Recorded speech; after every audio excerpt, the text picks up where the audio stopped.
మంచిర్యాల జిల్లా సోమనపల్లెలో సన్నబియ్యం పంపిణీ ప్రారంభించారు అధికారులు, కాంగ్రెస్ నేతలు. రేషన్ షాప్లో లబ్ధిదారులకు సన్నబియ్యం అందజేశారు. ఇన్నాళ్లు దొడ్డు బియ్యంతో తిప్పలు పడ్డామన్న స్థానికులు సన్నబియ్యం ఇస్తుండటంతో ఆనందం వ్యక్తం చేశారు. కార్యక్రమంలో కాంగ్రెస్ నాయకులు, సేవాదళ్ కార్యకర్తలు పాల్గొన్నారు.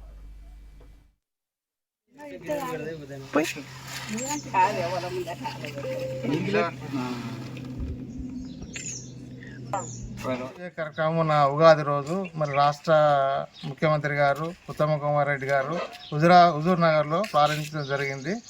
మేము ఈ మంచిర్యాల జిల్లా చెన్నూరు మండల్ సోనపల్లి గ్రామ పంచాయతీలో ఈరోజు లబ్ధిదారులకు మేము పంపిణీ చేయడం జరుగుతున్నది.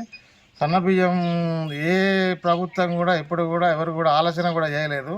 మా ముఖ్యమంత్రి గారు, మా మంత్రివర్గ సహచరులు, ఎమ్మెల్యేలు, ప్రభుత్వం ఇంత మంచి కార్యక్రమం చేసినందుకు ప్రజలందరూ చాలా సంతోషపడుతున్నారు. రేవంత్ రెడ్డి గారికి, ప్రభుత్వానికి అందరికీ సంతోషం వ్యక్తం చేస్తూ కృతజ్ఞతలు తెలియజేస్తున్నారు. ఎన్ని బాధలున్నా, ఎన్ని అడ్డంకులు సృష్టించిన ప్రతిపక్షాలు అన్ని ఏదైతే 6 గ్యారెంటీలు ఉన్నాయో ప్రతిదీ వాగ్దానం చేసిన ప్రకారం ప్రతిదీ కూడా గవర్నమెంట్ ఇచ్చే ప్రయత్నం చేస్తున్నది. ఉగాది రోజు ప్రారంభించినటువంటి సన్నబియ్య కార్యక్రమం ఈరోజు మా యొక్క గ్రామ పంచాయతీలో మా యొక్క షాప్లో ఓపెనింగ్ చేసుకోవడం జరిగింది.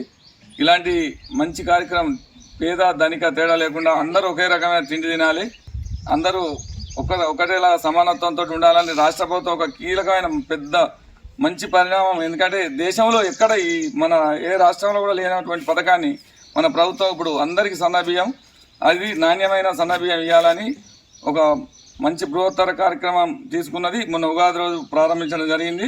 దానిలో భాగంగా ఈరోజు మా యొక్క షాప్లో మేము కూడా అందరి లబ్ధిదారులకు పంపిణీ చేయించడం జరిగింది. ఇలాంటి కార్యక్రమం తీసుకున్నందుకు ముఖ్యమంత్రి గారికి మరియు మా స్థానిక ఎమ్మెల్యే, స్థానిక ఎంపీ గారికి అందరికీ